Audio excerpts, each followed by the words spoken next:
ప్రజలారా, ఈరోజు పేపర్లోని వార్తలు చూసుకుంటే, అలాగే వార్తలు చూసే ముందు నా ఛానల్ సబ్స్క్రైబ్ చేయండి, నా వీడియోని లైక్ చేయండి.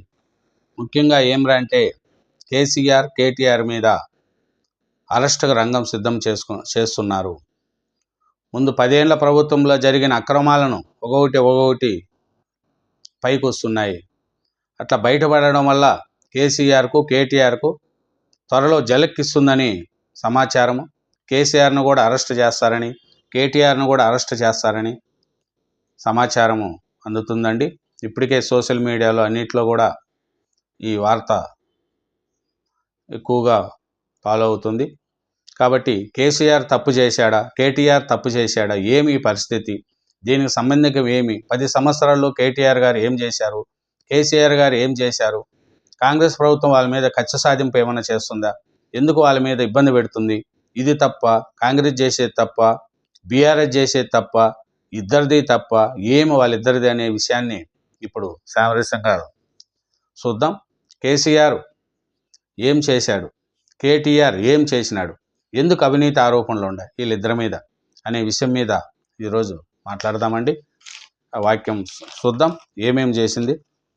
తండ్రి కొడుకులకు జలక్, కేసీఆర్పై కేసు, మాజీ సీఎంకు విద్యుత్ కొనుగోలు ఒప్పందాలు షాక్, కరెంటుపై జస్టిస్ లోకూర్ నివేదికకు కేబినెట్ ఓకే. ఈ సమావేశాల్లోనే అసెంబ్లీకి చర్చ కూడా. కేసీఆర్తో సహా ప్రధానదారులపై తీసుకునే చర్యలు ప్రకటన. భద్రాద్రి ప్లాంటుతో 25 ఏళ్లలో 9,000 కోట్ల భారము. ఛత్తీస్గఢ్ ఒప్పందంలో 3,642 కోట్ల నష్టము. గనులకు దూరంగా యాదాద్రి, రవాణాకే 1,600 కోట్లు. నిగ్గి తేల్చిన జస్టిస్ లోకూర్ కమిషన్ నివేదిక. చూడండి, కేటీఆర్ మేడకు ఫార్ములా ఉచ్చు, నేడో రేపో నోటీసులు, అరెస్టు, విచారణకు ఇప్పటికే గవర్నర్ ఓకే.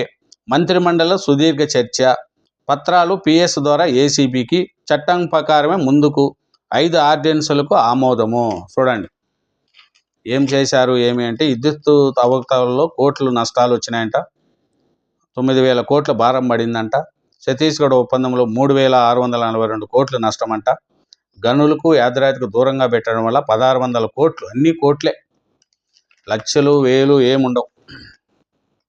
కేసీఆర్ హయాంలో 10 ఏళ్ల పాటు చేసుకున్న విద్యుత్ ఒప్పందాలు, ప్లాంట్ నిర్వహణలో తప్పిదాలపై విచారణ జరిపిన జస్టిస్ మదన్ భీమ్రావ్ లోకూర్ కమిషన్ సమర్పించిన నివేదికను తెలంగాణ మంత్రివర్గం సోమవారం ఆమోదించింది.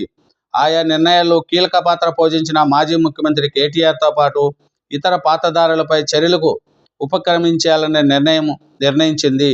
సదరు నివేదికను ప్రభుత్వము కొనసాగుతున్న శాసనసభలో ప్రవేశపెట్టాలని తీర్మానించింది. నివేదికపై సభలో విస్తృతంగా చర్చించిన తర్వాత మాజీ సీఎం కేసీఆర్పై తీసుకునే చర్యలకు సంబంధించి అసెంబ్లీ సాక్షిగానే ప్రకటన చేయనున్నది. దీని ఆధారంగా కేసీఆర్తో సహా పలువురిపై కేసు నమోదు చేసే అవకాశం ఉందని అధికార వర్గాలు తెలిపాయి. ముఖ్యమంత్రి రేవంత్ రెడ్డి అధ్యక్షతన సోమవారం దాదాపు 5 గంటల మంత్రివర్గ సమావేశం జరిగింది. ఇందులో ప్రధానంగా విద్యుత్ కమిషన్ నివేదికపైనే సుదీర్ఘ చర్చ జరిగింది. గత 10 ఏళ్ల కాలంలో కేసీఆర్ డిస్కంలను ఆర్థికంగా కుప్పకూల్చారని, ఆయన మెప్పు కోసం విద్యుత్ సమస్యలు మునుగుతున్నా అధికారులు పట్టించుకోలేదని, విద్యుత్ కొనుగోళ్లు, పవర్ ప్లాంట్ నిర్మాణంలో తీసుకున్న నిర్ణయాల్లో రానున్న 25 ఏళ్ల పాటు తెలంగాణ సమాజం మూలి చెల్లించుకోవాల్సిన పరిస్థితి ఏర్పడిందని తేల్చింది. కాలం చెల్లిన టెక్నాలజీతో కట్టిన భద్రతా పవర్ ప్లాంట్ కారణంగా రానున్న 25 ఏళ్లలో 9,000 కోట్ల దాకా ప్రజలపై భారం పడుతుందని అభిప్రాయపడింది. చూడండి ఇవన్నీ మొత్తం ఈ కరెంటులు ఇది సరిగా లేక, టెక్నాలజీ ఉపయోగించక మొత్తం లాస్ చేసేశాడు. ఈ భారం 25 సంవత్సరాల భారం పడుతుందని అంటున్నారు.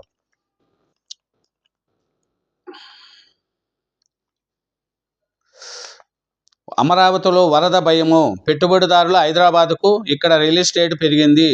ఫార్ములా పెట్టుబడి లెక్కలు 55 కోట్లు, 700 కోట్లు ఏసీబీ విచారణలో తేలుతుంది. మంత్రి పొంగులేటి శ్రీనివాసరెడ్డి. అది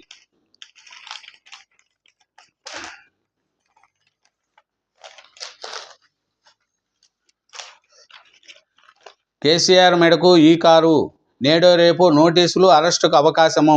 కేటీఆర్పై విచారణకు ఇప్పటికే గవర్నర్ అనుమతి.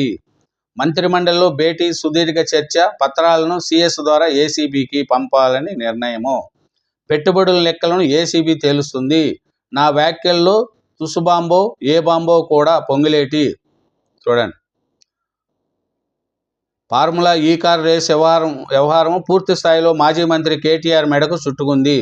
ఈ అంశంలో చట్టం ప్రకారం ముందుకెళ్లాలని సర్కారు నిర్ణయించింది. ఈ కేసులో కేటీఆర్ను విచారించేందుకు ఇప్పటికే గవర్నర్ అనుమతి ఇచ్చిన విషయం తెలిసిందే. ఇప్పుడు ఈ వ్యవహారాన్ని ఏసీబీకి అప్పగించారు. నేడో రేపో కేటీఆర్కు ఏసీబీ నోటీసులు జారీ చేయనున్నది. ఈ మేరకు కేబినెట్లో సుదీర్ఘ చర్చ జరుగుతుంది. సోమవారం అసెంబ్లీ వాయిదా పడిన తర్వాత మధ్యాహ్నం 4:10 గంటల నుంచి 8 గంటల వరకు ముఖ్యమంత్రి రేవంత్ రెడ్డి అధ్యక్షతన మంత్రివర్గ సమావేశమైంది. ఈ సందర్భంగా ఫార్ములా ఈ కారు రేసు కేసులో కేటీఆర్ను విచారించేందుకు గవర్నర్ అనుమతి ఇచ్చిన విషయాన్ని సీఎం రేవంత్ రెడ్డి మంత్రివర్గ సహచరులకు వివరించారు. ఇందులో జరిగిన అవినీతిపై ఏసీబీ ఇప్పటికే కేసు నమోదు చేసిన విషయాన్ని మంత్రులకు తెలిపారు. అనంతరం ఈ అంశంపై మంత్రుల అభిప్రాయాన్ని సీఎం తెలుసుకున్నారు. చట్టం ప్రకారమే ముందుకెళ్లాలని మంత్రులంతా తమ అభిప్రాయాన్ని స్పష్టం చేశారు. కేటీఆర్పై విచారణకు సంబంధించి ఇప్పుడే నిర్ణయం తీసుకుంటే బాగుంటుందని, ఈ విషయంలో జాప్యం జరిగితే ఉపయోగం ఉండదని మెజార్టీ మంత్రులు తమ అభిప్రాయాన్ని వ్యక్తం చేశారు. చూడండి, కేసీఆర్ విద్యుత్ కొనుగోలు, కేటీఆర్ ఏమో ఈ కార్ అంట.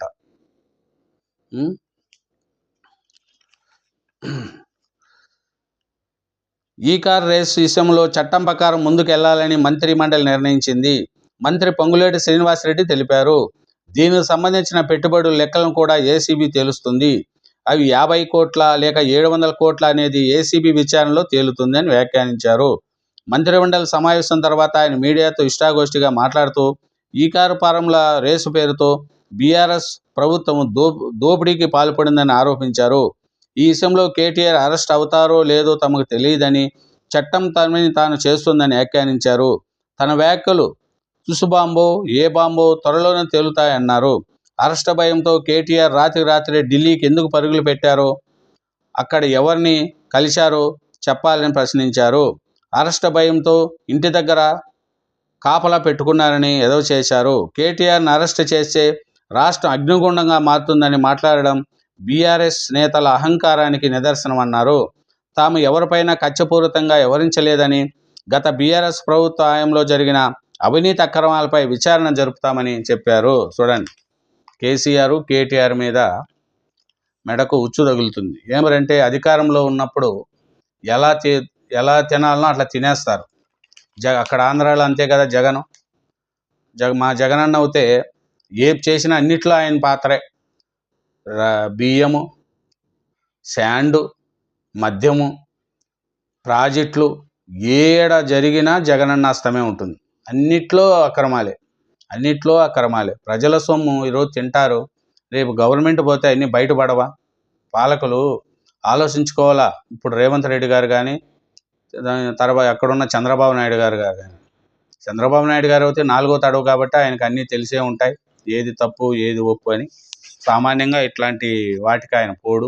ఎందుకంటే హైదరాబాద్ను డెవలప్ చేసిన వాళ్ళలో కూడా చంద్రబాబు నాయుడు గారు, ఆయన మీద ఏ పొద్దు కూడా ఏదీ రాలేదు. కాబట్టి ముఖ్యమంత్రులు కానీ మంత్రులు కానీ అందరూ కూడా జాగ్రత్తగా ఉండాలి. ప్రజల సొమ్ము తినేస్తే మళ్ళీ ప్రభుత్వం పోయినాక కక్కాల్సి వస్తుంది. అది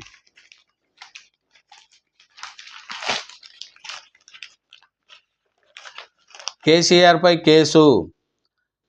తర్వాత ఇంధన సర్దుబాటు పేరిట 4.50 బయట మార్కెట్ యూనిట్ 7 రూపాయలు కొనాల్సిన పరిస్థితి ఏర్పడింది. తుప్పుపట్టిన 1000 మెగావాట్లు కరెంటును తీసుకోవడానికి ఛత్తీస్గఢ్తో ఒప్పందం చేసుకున్నారు. కానీ ఆ మేరకు రాష్ట్రం కరెంటు ఇవ్వలేదని, దాంతో బహిరంగ ఇసుని ఓపెన్ యాక్సెస్తో కొనుగోలు చేయాల్సి వచ్చిందని, ఫలితంగా 2000 కోట్లు అదనపు భారం తెలంగాణపై పడిందని ఆక్షేపించింది. అలాగే కరెంటు కొనుగోలు చేసిన ఛత్తీస్గఢ్కు సకాలంలో చెల్లింపులు చేయని కారణంగా లేట్ పేమెంటు సర్ఛార్జీ కింద వడ్డీలు, పెనాల్టీ రూపంలో 750 కోట్లు చెల్లింపులు చేశారని తప్పుపట్టింది. 1000 మెగావాట్ల తరలింపుకు పవర్ గ్రేడ్తో కారిడార్ బుక్ చేసుకున్నారని, ఆ మేరకు తరలించకపోవడంతో 635 కోట్లు ఛార్జీలు అయ్యాయని తప్పుపట్టింది. మరో 1000 మెగావాట్ల కారిడార్ను రద్దు చేసుకున్నందుకు నష్టపరిహారం కింద 261 కోట్లు పరిహారం కింద చెల్లించాలని పవర్ గ్రిడ్ నోటీస్ ఇచ్చింది. చూడండి. తెలంగాణలో రేవంత్ రెడ్డి ప్రభుత్వం ఏర్పడగానే విద్యుత్ రంగంపై శాసనసభలో శ్వేతపత్రం విడుదల చేసిన విషయం తెలిసిందే. ఈ సందర్భంగా జరిగిన చర్చల్లో విద్యుత్ కొనుగోలుపై విచారణ జరిపించాలని బీఆర్ఎస్ సభ్యులు సవాల్ విసిరారు. దాంతో ప్రభుత్వం న్యాయ విచారణకు ఆదేశించింది. గత మార్చి 14వ తేదీన జస్టిస్ ఎల్ నరసింహారెడ్డి నేతృత్వంలో కమిషన్ నియమించింది. విచారణ ప్రక్రియలు కీలక దశలు దాటి త్వరలో నివేదిక ఇస్తారనే క్రమంలో సుప్రీంకోర్టు తీర్పుతో జస్టిస్ ఎల్ నరసింహారెడ్డి విచారణ ప్రక్రియ నుంచి తప్పుకున్నారు. ఆ తర్వాత జూలై 29న జస్టిస్ లోకూర్ నేతృత్వంలో కమిషన్ వేసింది. ఆయన సమర్పించిన నివేదిక ఆధారంగా ఇప్పుడు ప్రభుత్వం అడుగులేస్తుంది. అదేనండి. చూడండి, ఎవరు చేసినా తప్పించుకోలేరు. కేసీఆర్ అయినా, కేటీఆర్ అయినా, జగన్ అయినా, చంద్రబాబు నాయుడు గారైనా, రేవంత్ రెడ్డి గారైనా, మంత్రులు ఎవరైనా ప్రజల సొమ్ము తినేస్తే ఎప్పటికైనా ఎలగక్కాల్సిందే. ఇప్పుడు చూడండి, కేటీఆర్, కేసీఆర్ మీద ఎంత ఇబ్బందులు అవుతున్నాయో. కాబట్టి పాలకులు పరిపాలించుకునేటప్పుడు ప్రజల సొమ్ము ప్రజలకు పెట్టాలే కానీ వాళ్ళ ఇండ్లల్లో వాడుకుంటే, అన్యాయంగా అక్రమంగా చేసుకుంటే ఎప్పటికైనా ముప్పు తప్పదు. అలాగేనండి, నా వీడియో నచ్చితే లైక్ చేయండి, నా ఛానల్ను సబ్స్క్రైబ్ చేయడం మర్చిపోకండి. Thank you very much.